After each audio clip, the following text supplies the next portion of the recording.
Hey everyone, you're listening to another episode of the All Things Private Practice podcast. I'm your host, Patrick.Casale. I'm joined today by my friend and colleague, Gabrielle Juliano-Villani, LCSW. She is a coach, consultant, Medicare expert extraordinaire, retreat hostess, and a lot of other things that I can't remember at this point in time because neither of us have slept well and our brains are not working. But nevertheless, we are going to talk about selling your group practice because I think this is a topic that's coming up more and more.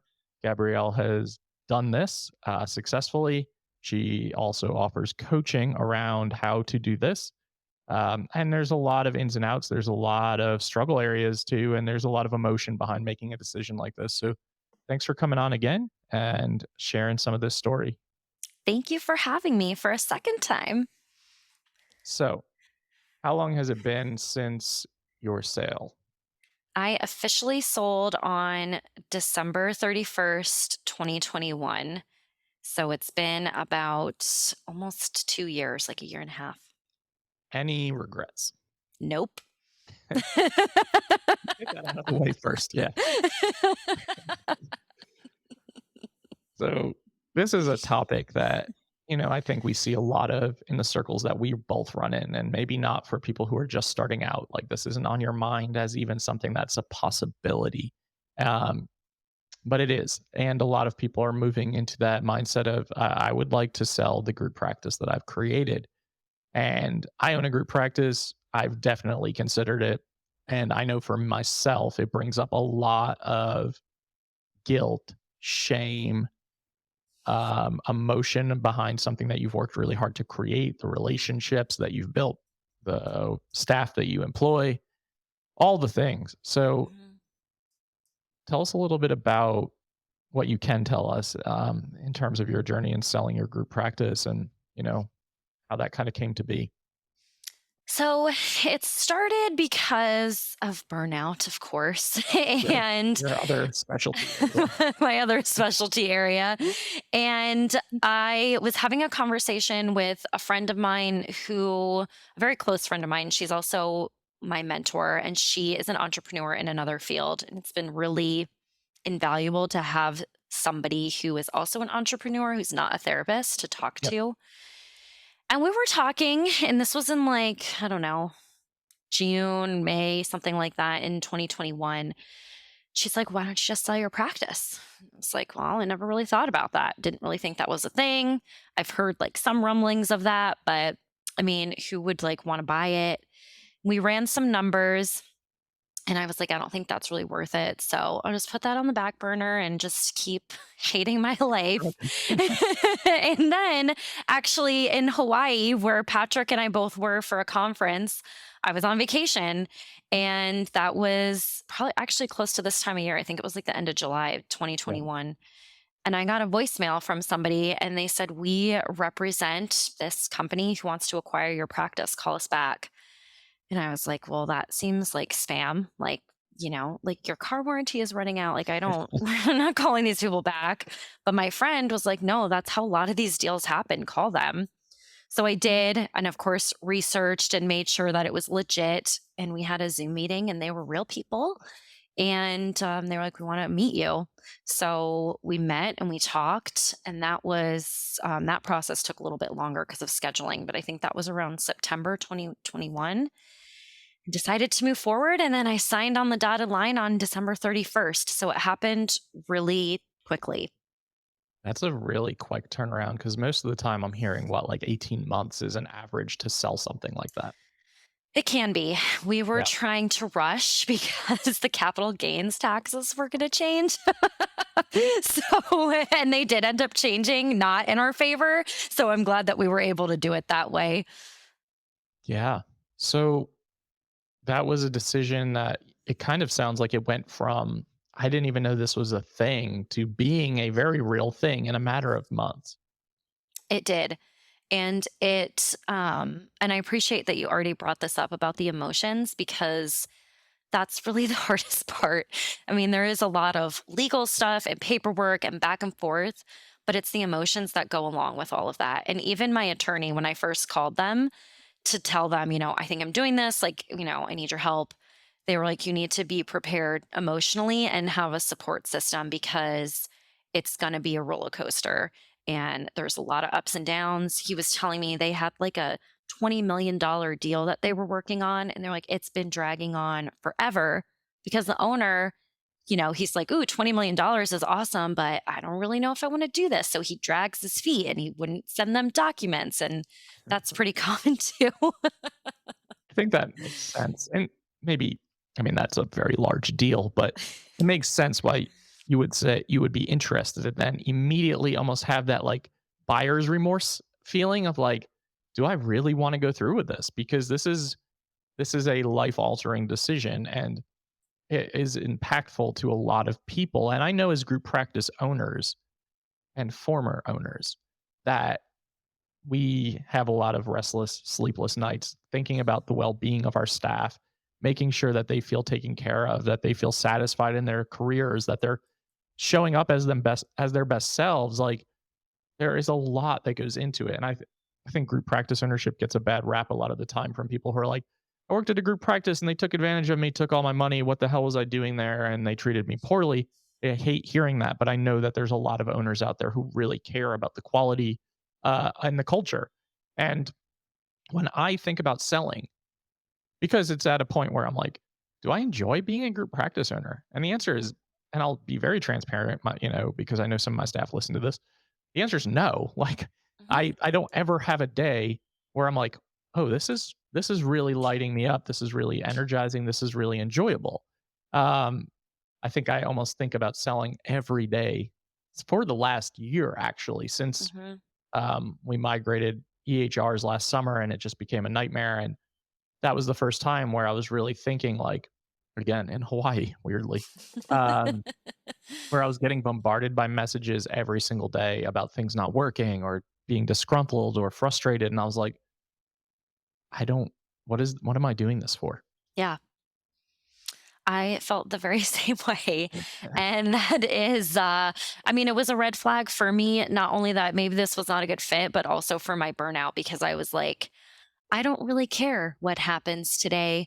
Like, I would have such a hard time responding because I just felt so overwhelmed and again, burnt out.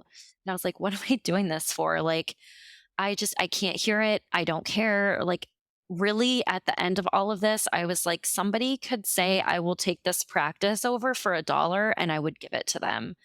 Yeah. It's just hard. And there are definitely things that you can do to prevent that. And that's what I do a lot of coaching and consulting on is like leadership and all of that stuff. But also, it's not a good fit for everybody. And you can do all of those things, but at the end of the day, it's lonely at the top. It's always going to come back to you as the owner, and Yep. you have to be okay with that.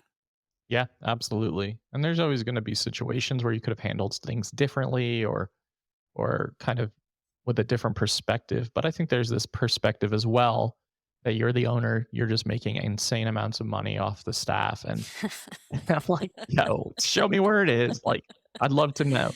But My therapists, actually, two of them made more than me. Like, I would look at my P&L and L and I'd look at my salary and their salary, and they were making way more than I was.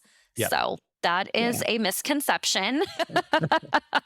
there's a Let's lot of clear that expense up. that goes into running a group practice and a lot of expense that eats into the profit that especially if you value people over profit, which a lot of Mhm. colleagues that I surround myself do. So it's challenging.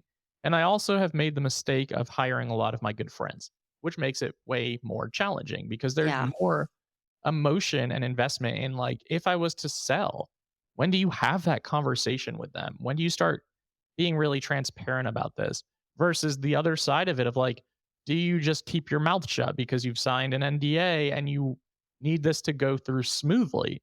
So I know a lot of people wrestle with like, how do I navigate this process because it's going to feel really lonely.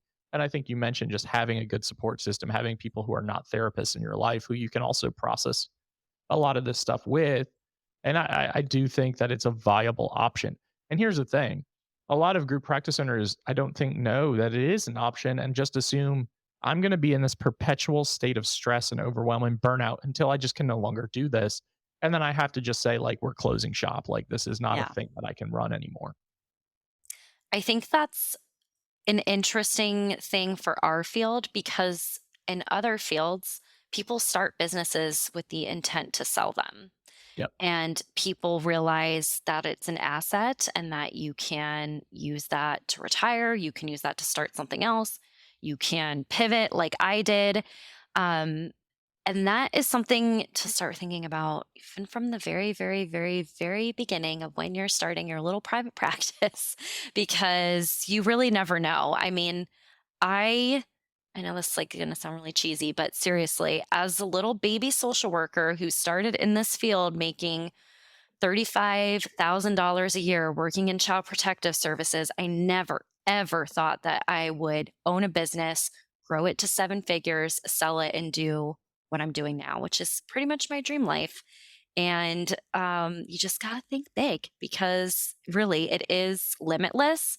But you also need to take aligned action and do the back end work too. Yeah, that's such an important point.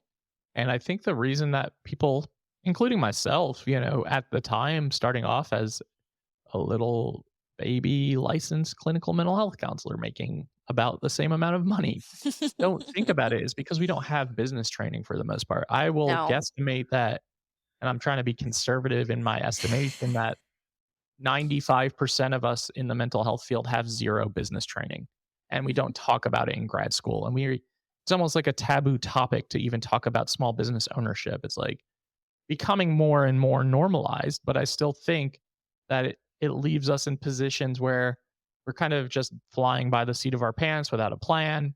We're kind of basing it off like what other people have told us in Facebook Yeah. groups or checklists that you can download or whatever the case may be. But you never really fully evolve into an entrepreneur and business owner. Mhm. And you're just kind of like, okay, I have this private practice and that feels wonderful, but I don't know what else to do with it. And that Mhm. means that I'm just going to be in this state of like selling clinical hour for dollar for the rest of my life, which means that I have to spend the majority of time with my ass in the seat because I don't have the ability to comprehend how this can look differently.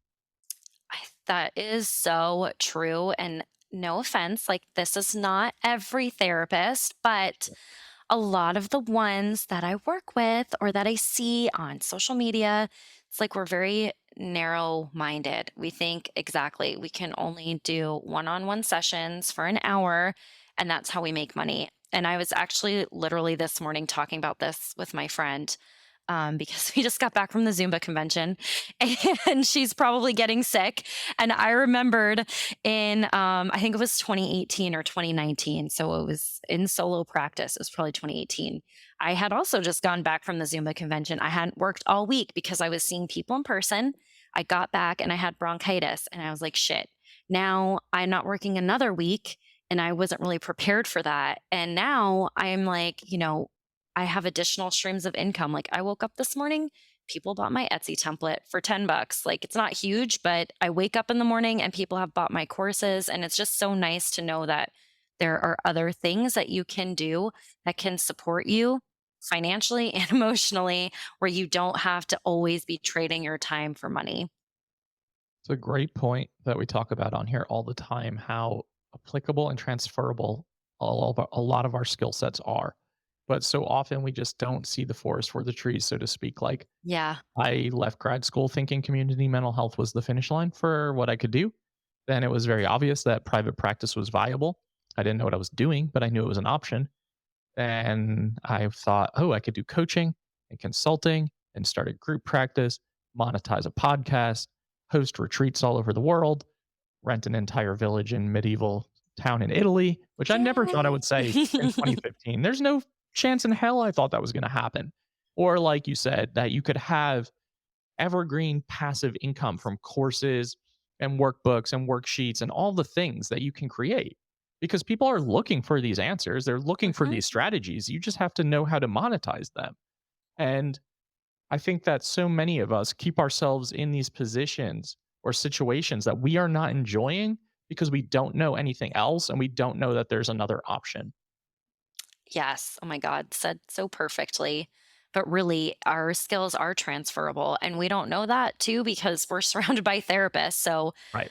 I remember, like, my very first TikTok video that I made a long time ago, I was like, I'm going to make this on the 5, 4, 3, 2, 1, five senses meditation. And of course, if you're listening, you're like, duh, everybody knows that. Everybody does not know that, actually. We all know that, right? But people out there who are not therapists, who've never been to therapy, they have no freaking clue. So yeah, there's a lot that we can do besides therapy, is the moral of that story. And I think that's such a good perspective because if you only surround yourself with therapists who, if we are again conservatively saying that 95% of them have no business training or experience, all you are going to hear is this is all you can do Yeah. because it's all I know that I can do. But like you said, having a coach or a friend or a mentor outside of therapy who's an entrepreneur, it lends itself to a different perspective in how you can create business and multiple streams of revenue and income. And I think that's what we all ultimately want. If you're an entrepreneur, especially, I think there's two camps, right? Like who are probably listening to this podcast. Those who are like, private practice is it for me. I don't want to be an entrepreneur. I'm not good at it. I don't like it. I don't enjoy it. Great. That's okay. And for those of you who are listening who are like, I like doing therapy, but I also have a lot of other interests. Just Mhm. the acknowledgement that there are lots of ways for you to monetize the skill sets that you have, the training that you have, the experience that you have, the education that you have. And it really is just about starting to pursue those other alternatives and taking action on them. That's a big piece of it too, right? Is like Yes. we have to take action. It can't just live in our heads. It can't just die as an idea. Like there has to be an implementation and strategizing phase. And there is going to be risk and there is going to be self doubt and there's going to be fear around all of this stuff.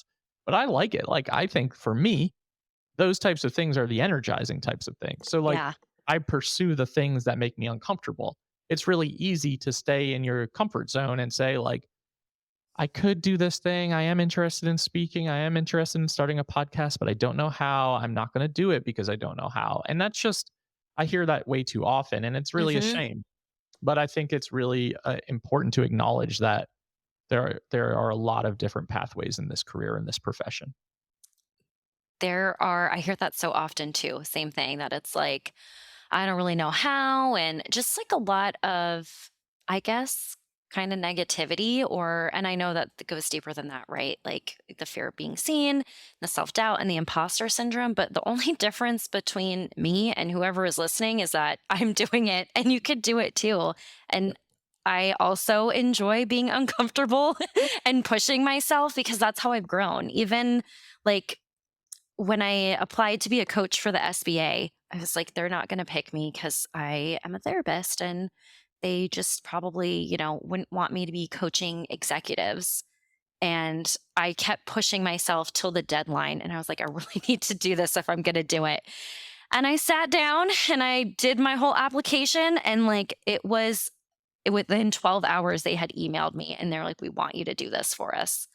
And so that's just like another way that I was able to grow and expand, but it was because I had to push myself to do it.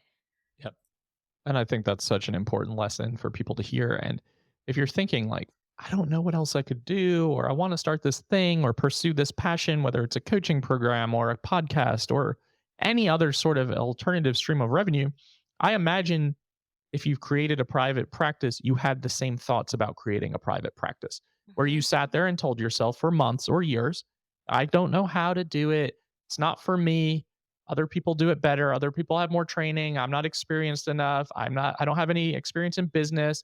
All the things that we tell ourselves until one day you hit your breaking point at your community mental health job and you say, fuck this. I'm not doing this anymore. I'm going to take this risk. And it's unfortunate that so often we need to hit that breaking point to then say, I will take this risk.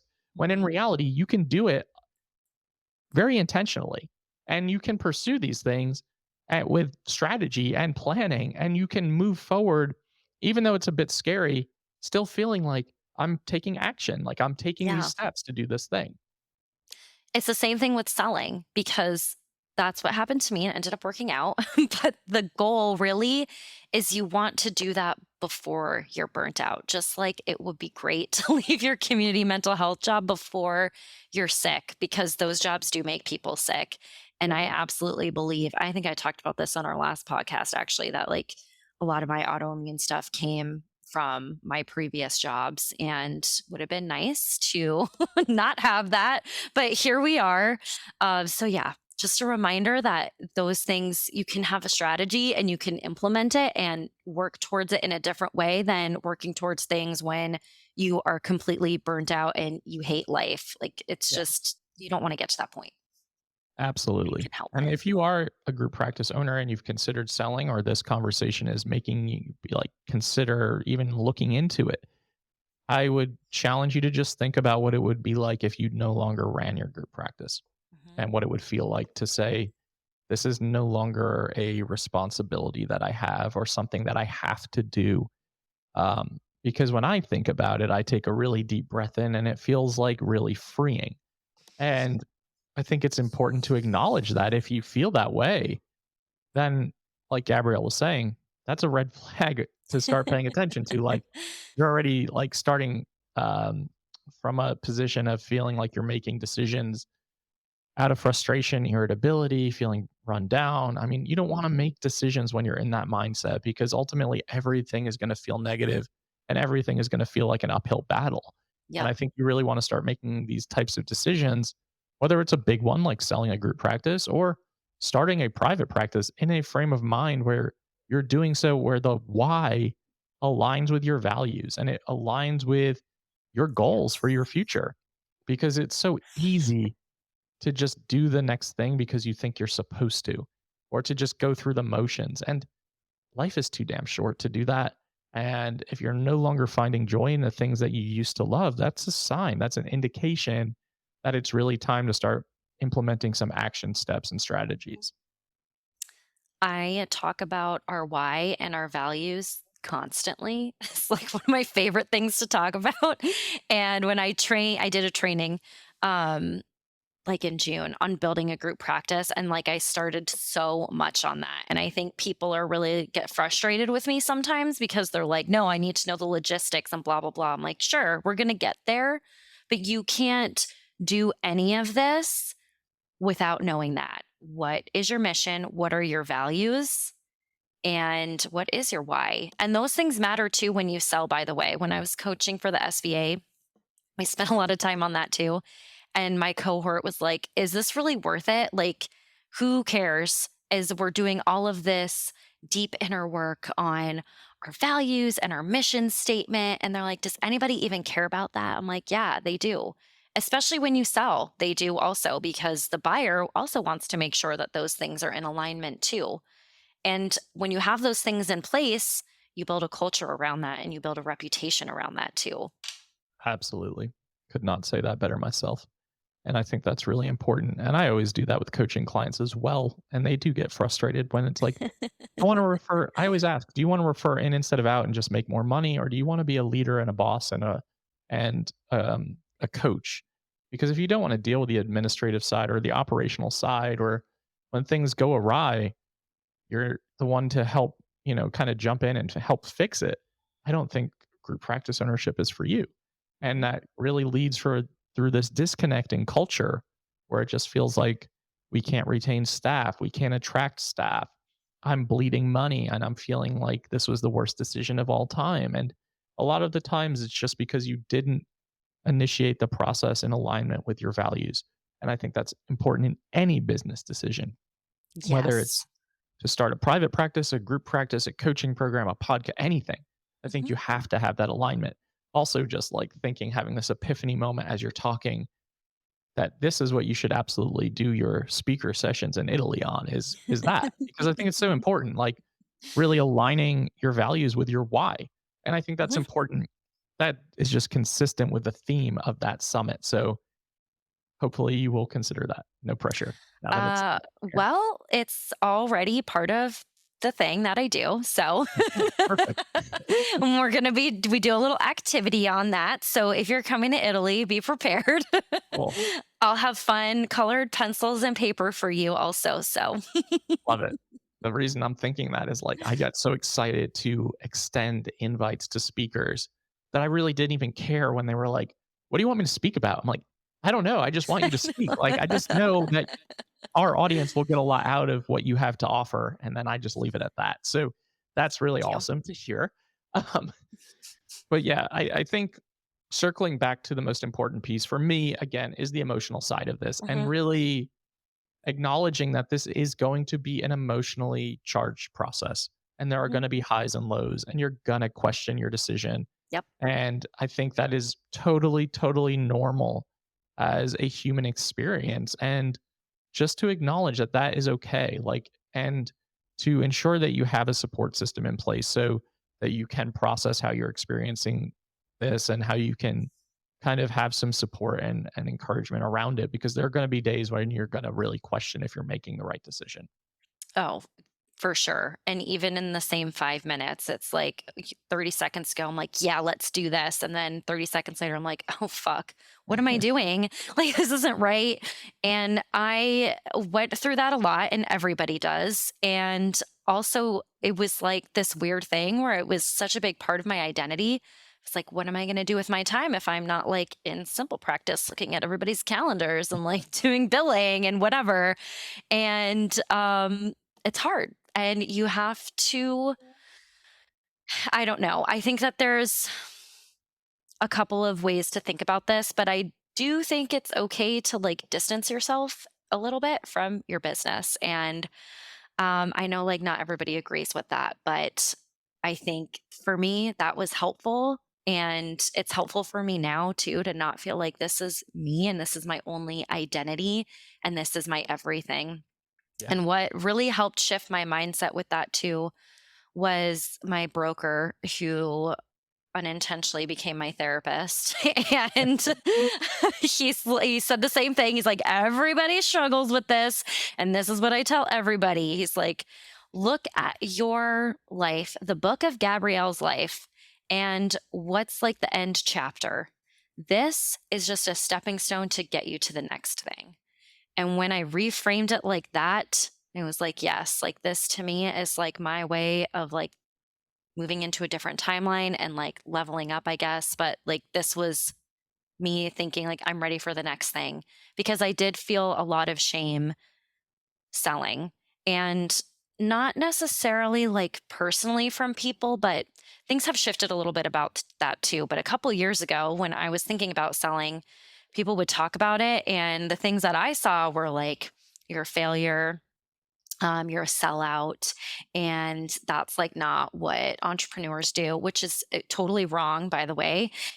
And I felt that I was like, maybe I am a sellout. Maybe I'm like not good enough. And that's why I don't want to do this anymore. Maybe I should just push myself. But when I thought about it in that way of like, what do I want my life to look like? Do I want to get up every morning and see the problems that my staff was having and client stuff and insurance stuff and EHR stuff? Like, is that what I want my day to look like? It's not. And I am very happy with it not looking like that anymore. And I always worry too that my previous staff thinks that when I say things like that, that I hated them or something. And I didn't. Just managing people is not something that I enjoy doing. And there's just a lot of stuff on the back end that if you're an employee of a group practice, you don't see. And it's just hard to understand all of the things that we do and all the hats that we wear and all the stress and worrying about them too. Like, are they happy? Am I doing enough for them? Constantly waking up in the middle of the night and being like, oh my God, I forgot to do this, or oh my God, should I have responded to that a different way? Somebody had texted me, later in the night. Should I have responded to them? Should I have called them? Was I nice enough? Was I too cold? Like, there's just so much that goes on with running any business. But since we're talking about group practice ownership, Yeah. I relate to every single thing you just said. And I think a lot of group practice owners that are listening do as well. And it's unfortunate again because we live in a capitalist society, the group practice Mhm. owner is always going to be looked at in some form of negative light from someone Mhm. in the group practice, whether you're trying to do everything you can for your staff or you're not. And a lot of times you just don't see the behind the scenes stuff. Like the stuff I was telling you before we hit record Yes. has kept me in like this sleepless pattern for the last 5 days. Mhm. And it's just it's one of those things where you do have to really start examining, like you said, what do I want the next chapter to look like for me? And the solution is certainly not just saying, I'm just going to hold on to this until it just crumbles and falls apart and I no longer have to deal with it. If that's how you're feeling or thinking about how this comes to an end, it's time to put some things in action because that's not a strategy. And that's not fair to your staff either, or to you, or to your clients. So when you're already starting to feel that sort of way of like, I don't have an exit plan, but I need something to happen. Like I'll sell it for $1, like you said, or Yeah. I know people explore the like, could we do employee financing within the group? Can we do like owner financing from another therapist?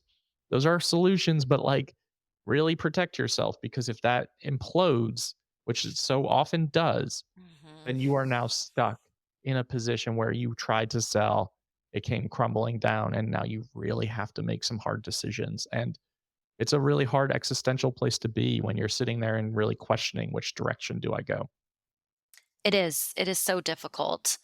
And I just kept going back to like, what do I want my life to look like? And that was really the most helpful thing. Um, but you should have, I hate shoulds, but sorry, you should have an exit plan from the very beginning. I talk about that too when I do coaching. Like when you start, you should know how this is going to end. What if shit hits the fan? What are you going to do? What is that going to Sure. look like? Because the other thing about selling that nobody likes to hear either is that you need to sell when you are growing and you're doing well.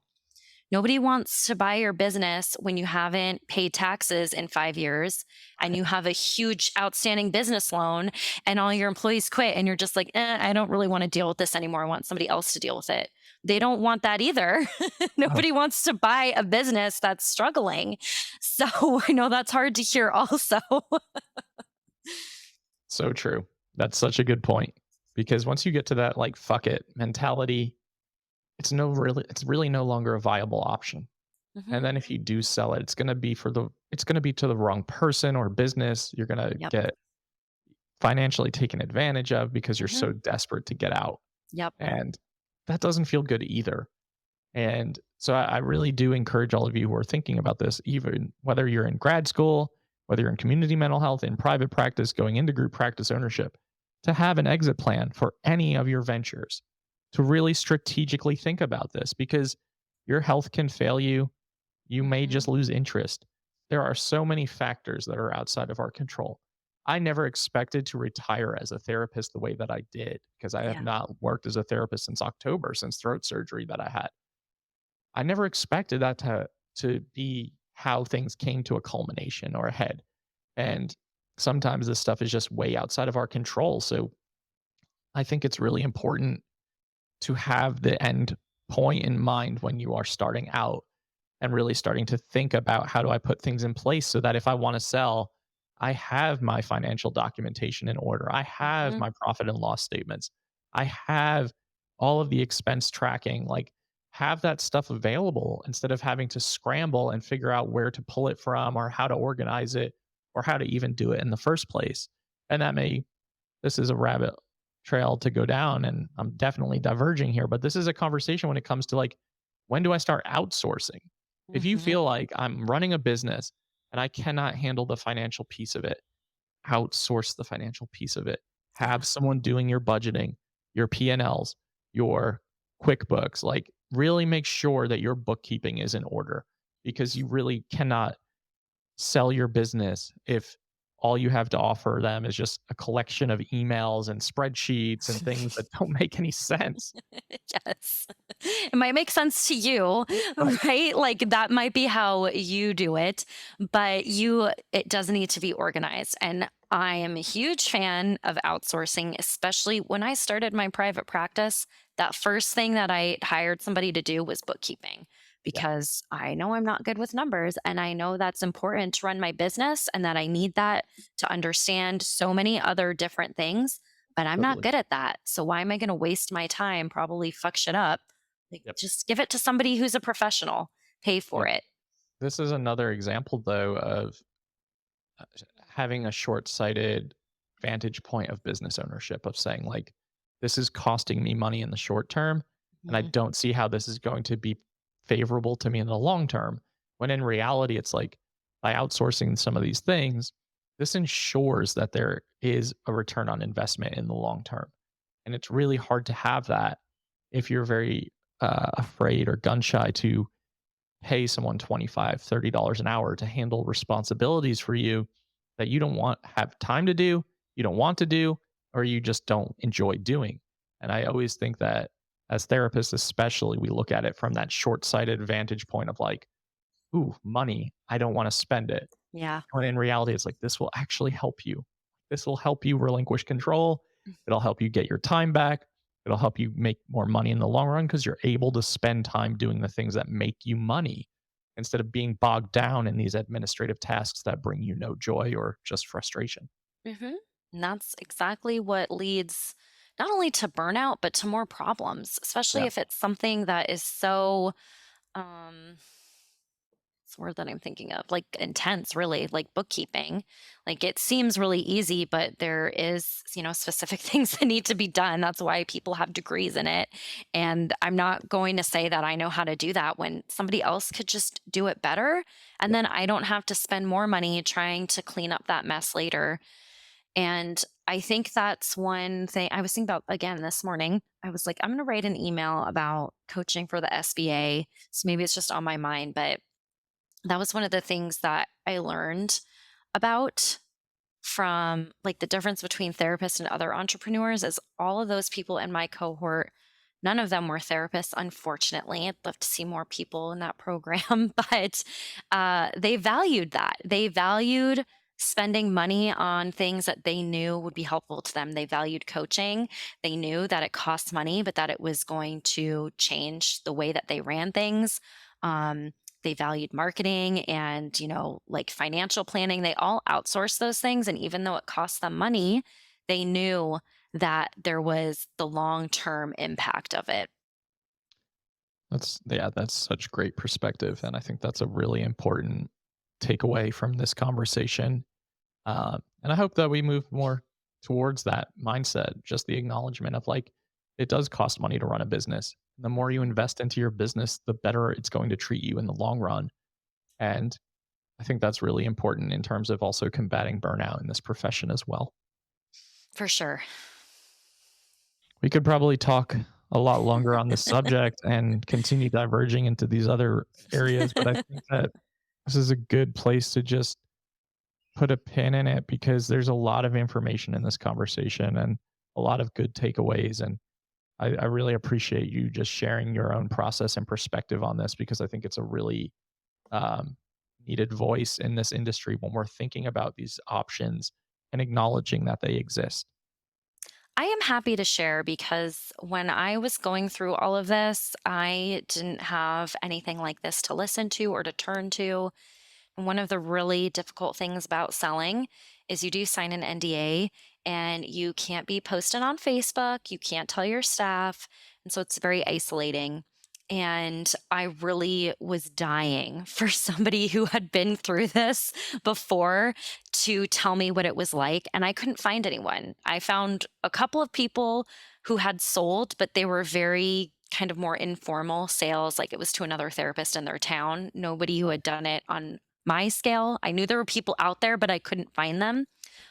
So I hope that this sheds some light on it. It's a very complex, nuanced thing to go through, but it really has changed my life for the better.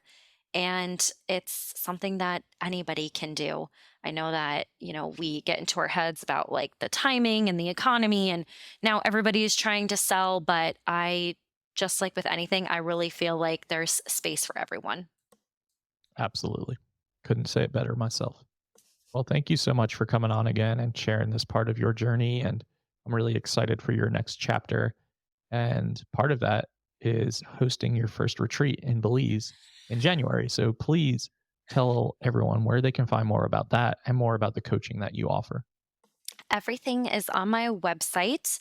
I am probably the only person with this long ass name, so I'm kind of easy to find. It's GabrielleJuliano-Villani.com.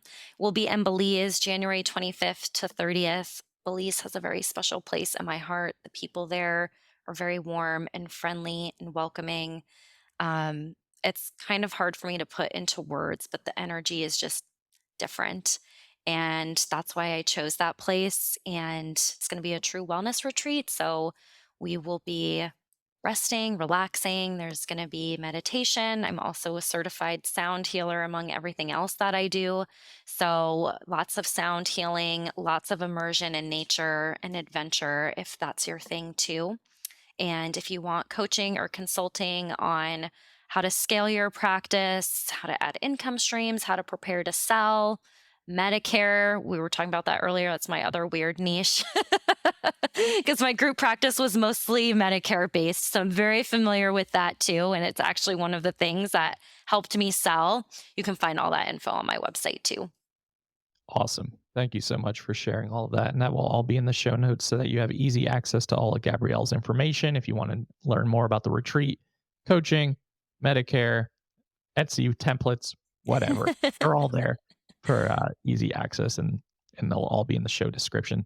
Thanks again for coming on. And I am super excited for you and to see you in Italy next year, which feels like a very long time away now that I realize it's still a year from next month.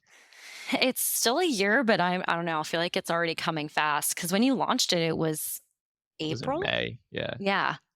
And it's already August now. The So walls are closing in on Jennifer and I now, where it's like, yes. okay, everything's solidified. Now you have to do the real logistical behind the scenes planning, like Yes. meals and activities and all the things that go into transportation. So, going to be an exciting, stressful year, which is like every day of my life. So, I can't wait to be there though. so to everyone listening to the All Things Private Practice podcast, new episodes are out every single Saturday on all major platforms and YouTube. Like, download, subscribe, and share. Doubt yourself, do it anyway, and we'll see you next week.